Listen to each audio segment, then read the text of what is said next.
Salivary glands. Palpate the parotid and submandibular salivary glands using a bilateral technique. Normally, these glands should not be palpable. Induration and pain could be signs of infection, blockage, immune system disorder, or a neoplastic process. In addition, non-tender parotid enlargement may occur with alcoholism, diabetes, Sjogren syndrome, eating disorders, HIV, and various malignant and non-malignant states involving the salivary gland. That is how you will palpate the parotid gland and palpate the submandibular gland.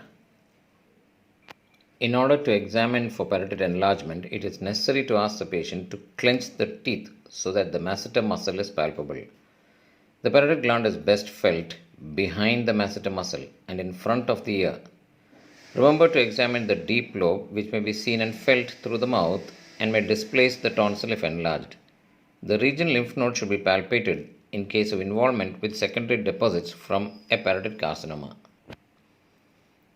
Palpation of submandibular gland. This involves number 1, position. The submandibular gland lies beneath the horizontal ramus of the mandible on the mylohyoid muscle, 2 or 3 centimeters in front of the anterior border of the sternomastoid. It should not be confused with enlarged upper cervical lymph nodes which are deep to the sternomastoid muscle, and it feels rubbery. Relations. By bimanual palpation, the lump is felt between the gloved index finger of one hand inside the mouth and the fingers of the other hand on the outer surface of the mouth and lump. It should be possible to appreciate that the lump is outside the structures that form the floor of the mouth. It should not be fixed to the mucosa of the floor of the mouth or of the tongue.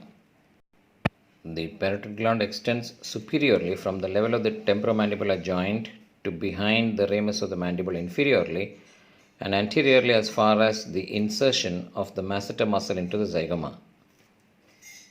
The parotid papilloma may appear opposite the second upper molar, may appear edematous, and exudation of pus from the parotid duct may be seen if the gland is compressed.